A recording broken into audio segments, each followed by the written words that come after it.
Okay, welcome back to another video. In today's video, we are going to be doing a review on the episode Scream Rain. Episode 6, Scream Rain.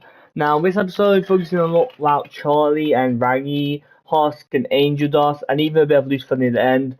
And Camilla Carmine, obviously we know that she doesn't really care about Hell or Heaven, she cares about her daughters and being on the winning side. Which in this aspect, she obviously thinks Vox has the best chance to win. To be really honest, we both saw that Lucifer, like everyone saw that Lucifer can't really kill Vox, and probably all in that aspect, they probably don't know of his limitations. They think he's scared of Vox, maybe, or he just doesn't want to bring judgment down on Vox or smite Vox, right? That we also find the revelation that Angel Dust and Vox, like Vox was like basically controlling or mind controlling Angel Dust to work with for him since season one. The only time I would say I technically realized when I saw this, the only thing I felt was when Serpentus kind of looked at Angel Dust, right? It's either there's more ways he could have been hypnotized during that, or that could he could have been hypnotized before it, and the fact that when Serpent just did that, it was trying to like it was a defense mechanism, and Angel Dust's eyes kind of lit up to indicate that he was hypnotized before. So example one, I doubt if it was the other one with Serpent just doing it. I'm assuming he didn't do it knowingly, and Vox did it somehow using him, but yeah, Fox probably having hypnotized since season one, episode two, when he first basically got introduced as a villain. Basically we also get a Hoska song. That's so great. Hosk actually quits Hotel, which is honestly probably the most like logical quit I've ever seen. Like out of everyone who's quit the hotel, Aztec has quit because he got annoyed. Hosk quit literally because the fact that Charlie and Vaggie like Maggie's came from the hotel while arguing with Charlie. Charlie's just arguing and crying, and then when Pascal left, she blamed Maggie and said, "Now what? Now who's got back to the bar?" Like from this episode, it seems like they're gonna not be this annoying anymore, which I'm really happy for. Like it seems they're not gonna be this annoying anymore. I can't talk too loudly. It's like 9 o'clock. Also, sorry if these reviews are coming out late. I simply was ill, and after I recorded the first review, and then I went to sleep, and I uploaded that review. Now I'm uploading this one. Like I said I was ill, and like for basically the whole day, I couldn't really do anything. But yeah, there's a bunch of stuff. Honestly, I'm really excited for these two episodes to come out because it's killing me. But yeah, we also get like the Hoss song. There's a bunch of references to Loser Baby. Great song also. Probably a bunch of edits on that when I do that. He goes to a casino which I believe is owned by him. I could be wrong in this. It could not be owned by him. I believe it is owned by him just by the counting thing. And maybe the people here in the song actually do like respect Husk or something, or he's like a regular gambler here, or used to be a regular. All in all, it's nice to see that we actually get to see him in a casino, which honestly was really great. I actually love that scene. I'm a really huge Husk fan in my opinion. Like there's also a bunch of Husk and Angel stuff happening, but like I said, I'm a huge Husk fan on its own. Like I don't know the shit for Husk and Angel, but I'm like in general I don't mind the shit because it's like relevant to the show, considering it's actually pretty canon. But all in all, that we do get like a lot of Husk stuff, and I'm very happy about that. Like I said, Husk Queen was literally the most like correct thing to do. They kept arguing in front of him, and then kept telling Husk to tell Lover to do that, and he just didn't even comply. He just yeah, it was all over the place. They went to Comedic Armor. We also get a flashback of how Luke and Adam basically killed, or at least took away one of Vangy's friends. Maybe that's how Vangy decided to let Cinna go because she's felt the same pain or something. I don't really know, but that was very interesting. It was like a quick sequence, so I do hope that gets touched on maybe in season three or season two later on. I'm really hyped for these last two episodes. Like by hyped, I'm also really annoyed that I have to wait another week. Like last week killed me waiting. Sorry, I'm like talking out of the review for a bit, but like killed me. Like I said, Charlie was still annoying in this episode, but less annoying compared to another one. But still annoying. Like this whole episode until the song part, like until them and Vaggy's song, she was like kind of annoying. Vaggy also had annoying parts, but Vaggy's being annoying was kind of justified because like the whole scene basically to sum up Charlie's thing, Charlie wants the hotel to be good, doesn't want it to be full ruined because she thinks it's her mother's only only thing, and also she gets annoyed that Vox is basically calling her mother's like resistance stuff, and like she was meant to do was wage war against heaven, and she did that in episode two, last episode two, basically using Lilith's like rise and the rise against heaven and stuff to trick sinners into rising. Obviously, in season one, we know that heaven kind of got threatened by the surprising power and helping sinners actually rise against them, and they were kind of scared. And now Vox is doing the same thing to hopefully have the same result. So them being scared, like last time, the sinners basically had the sinners had last time basically Lilith had to make a deal, or the winners or the angels, whatever you want to call them, made a deal with, well, Lilith, and Lilith is in heaven, I'm assuming. And then obviously, the rise thing happened. Also, from what I can tell, the rise thing happened only 7 years ago because it happened like shortly after exterminations were enabled. That was 7 years ago. So it probably happened a decent bit, couple years, couple maybe thousand years. Don't know how hell's like time works. Before the exterminations happened, but it didn't happen too often, too long in the grand scheme of hell. How long has hell been a thing? So it hasn't happened that long in general, to be fair. So yes, but there's a bunch of stuff.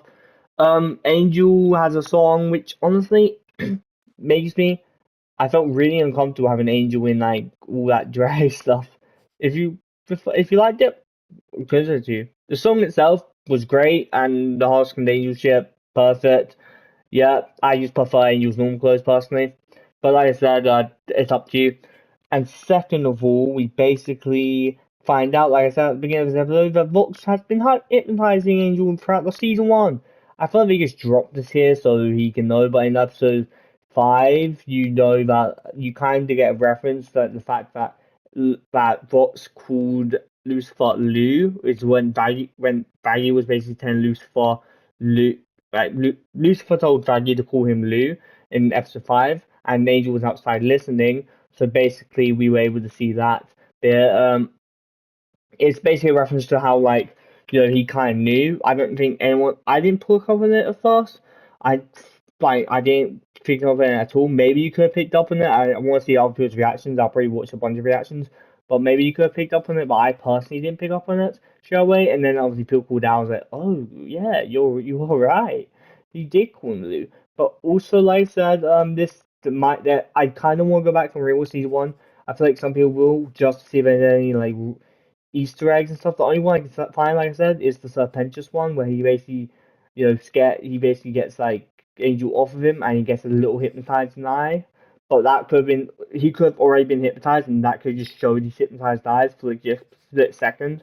But like back then, you would have thought it was Serpentious doing for like a split second and it broke, right? But now it's most likely was Vox's doing before that scene. So I'm really interested. And by the end of the thing, I actually didn't notice this. I don't know how I didn't. I was so confused what happened at the end. I don't know why I didn't notice this. I was like ill when I was watching this, so it could be that. But Lucifer Vox is tricking Lucifer to use him as a power source, and Lucifer is basically like by that Vox. I don't know how Vox was able to call Thingy's think Lucifer's personal phone as Charlie, and then I know I can change voice. Basically, use his voice as Charlie, and all that, and they're trying to use Lucifer as a power source. I don't know how they're gonna go about capturing Lucifer. Maybe using Angel as a hostage, because like Lucifer can't harm them, from what it seems. But he also, I think there are rules if they break. Lucifer does have the right to intervene in said stuff. He was able to hit Adam, but I don't know if that's because like he can only attack angelic beings, or if that's because Adam attacked Charlie first, right? So like I said, that Gavin, I saw that in episode 8, no 7. Lucifer's going to get captured. That's pretty guarantee. So we've got Aslan, Lucifer captured, and Angel. And just judging by the picture on episode 8, like there's a picture there, you can see the pre-picture. Those three aren't there, I'm pretty sure. So those all are going to be captured for the rest of the season, till episode 8. and then we're gonna have I really want a Husk. A Husk won't fight Vox, sadly. I would like to have a Husk versus Valentino. If we're going people who are still left, Husk or Cherry versus Valentino, or both versus Valentino. It would be cool to have him first Velvet, but just first in Valentino just to get revenge on for what Angel Dust did. There's also a slight chance the two Valentino and Velvet betray Vox because Alistar, even in this episode, is getting between them. He's not realistically saying to the other Vs, he's just saying to Vox and showing the other Vs how he's just using that for his own profit, which is pretty obvious to see. And then in this episode, he basically tries to like command Val, and obviously that doesn't work in Val, which makes you wonder. I still don't understand how they're gonna use like Lucifer as a thing.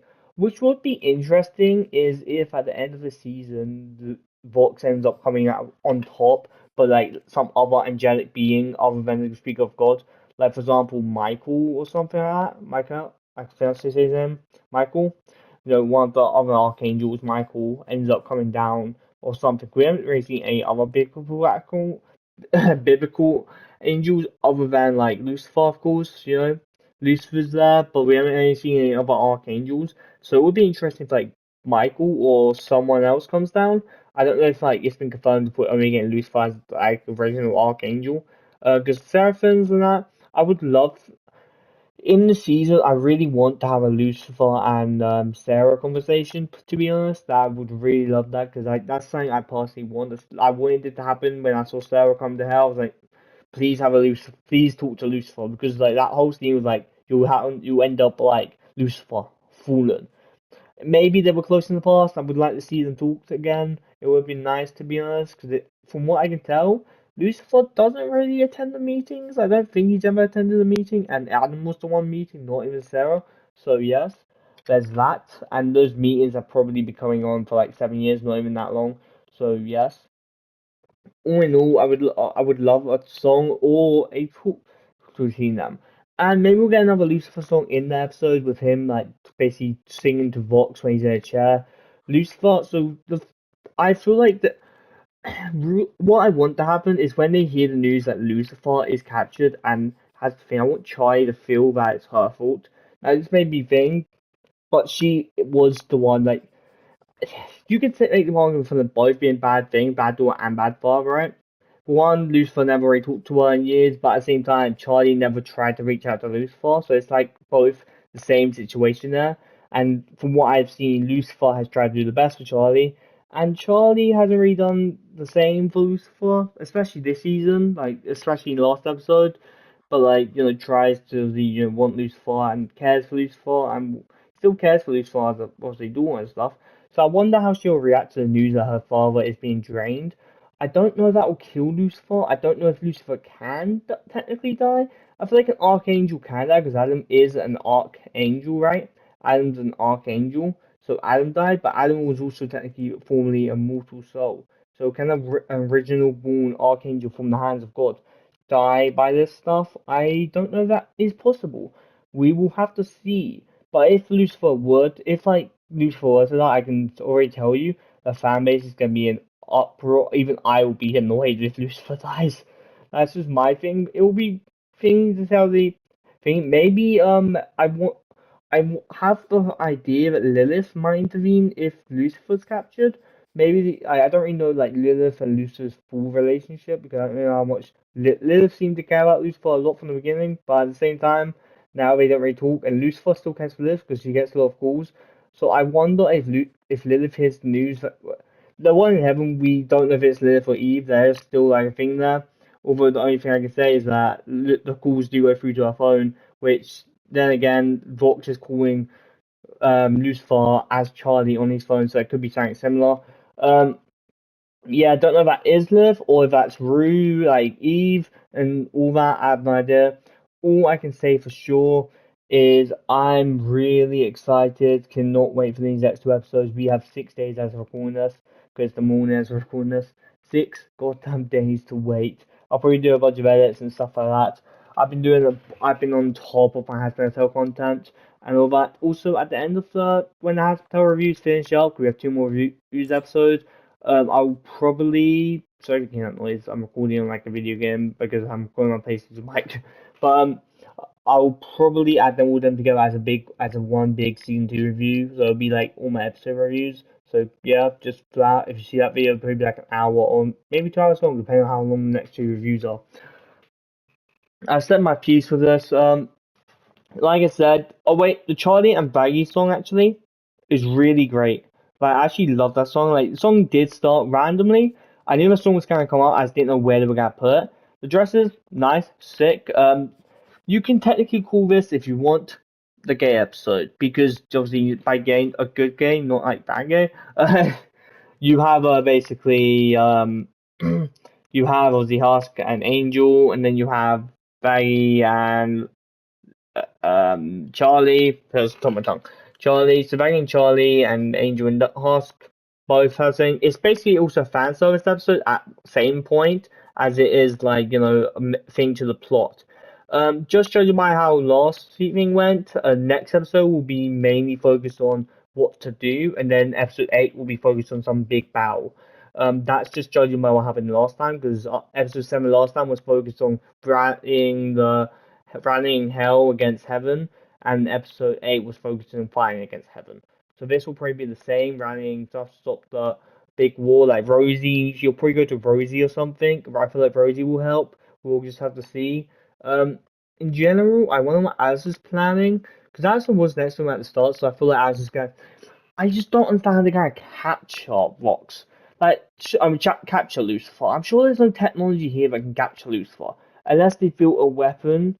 Maybe they're building a weapon that can capture Lucifer also with angelic steel or something like that. I feel like something angelic would be able to capture Lucifer, because I feel like just ropes and stuff like he's done to Alistair won't be able to hold him down. Because Alistair's there because he has a deal. But also, maybe the King of Hell can also break deals. I don't really know if that is a thing. In fact, the King of Hell can just break a deal, like break someone's deal. Like, for example, if he knew Angels was in a deal with Valentino, just breaks in half. The one thing that bothers me is I don't know how. I feel like if Vox was hypnotizing someone, even if it's discreet and we didn't even know, I feel like Lucifer or even Alistair would have found out. That's the one thing I don't get. Like, surely the King of Hell, who has the most power in Hell, technically, even if he's restricted right now, would be able to like figure out if someone's being hypnotized in his whereabouts or someone being like used. Maybe he did, but he didn't know it was an angel or didn't know it was going to affect the hotel. I don't know. That's the only thing that I was like, how the heck did no one find out he was hypnotized the whole time? Especially, he kept deleting the messages after he sent it, of course. But other than that, like, I think deleting it from his side. Other than that, thingy, it's kind of annoying to see them downplay Lucifer this much. I do hope he gets a thingy by the end because it's kind of annoying. I don't know if I'll rewatch this season. I didn't really rewatch season 1, but like this season it's just like Charlie's like nagging and being annoying most percent. I get that it's for character development and it's to make Vox more of a villain, but it's still annoying. I've been talking about this a lot now.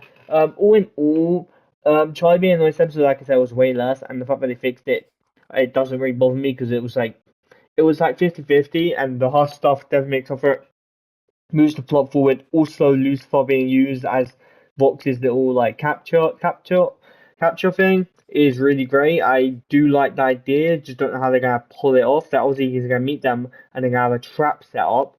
But and what Lucifer isn't really like smart when it comes to his door. I would say Lucifer's like, oh, my door needs me. Yeah, I'll be there right a second. But also, I'm gonna be honest. I didn't know how to figure out earlier, like last time. It does just sound like really fake. Like honestly, like I thought like Charlie's gonna call Lucifer and then realize that Lucifer's not answering because they've just made up and they want to get everyone together. And they obviously, I feel like maybe he doesn't call his dad because she's still mad at him, but at the same time she's made up of value, so I doubt she's mad at her dad. But if she is, that's a bit hypocritical. The songs are great in this episode. My least favorite song is the Angel Dust song, but it isn't a bad song per se. My favorite song is Huss, Losing the Ball, and then Vangy and Charlie, and then Angel Dust. The episode itself, in my opinion, is a 10 out of 10, actually. I didn't really hate it, even if Charlie was annoying sometimes. Like, it wasn't too annoying to, like, make me zone out to what she was talking about. Like I feel like Camilla Carmine might betray Vox, and the V's also might betray Vox. It's like a 50-50. Some people saying Vox will betray the V's. I feel like it's more the fact that it's setting up to Valentino and Velvet end up betraying Vox and trying to rule themselves, or at least betraying Vox, or bringing down Vox with them, or something. Because of how Vox is trying to be like if you go through the whole season, he's constantly talking about, oh my god, it's me, it's me, it's me, and then when he's talking to Alistar, he's like basically, I'm the one in control, I'm the ringmaster, I'm the face. Yeah, Vox is probably gonna be his own downfall in the end of the day, right? The bigger you are, the harder you fall. Like literally, bigger you are, the harder you fall. That's like the whole term of that. So I wouldn't be surprised if the V's betray Vox. But I don't know how will happen to the V's per se. These are rumored to get a spin-off show, so I don't know if that is to be true. I don't know if they'll die, but I feel like Vox dying makes sense. The people saying Vox shouldn't die because they will drop the show or something. I feel like Vox dying would make sense because Adam died. Vox dying and returning as an illusion. I don't think they'll do that thing again. I don't see how Vox would return as an illusion. Or Vox dying and then somehow getting into heaven might maybe it. I don't know how you would be redeemed, but like maybe that would fix it. But without further ado, I'll see you guys next time. Subscribe, do all that great stuff, and yeah, bye guys.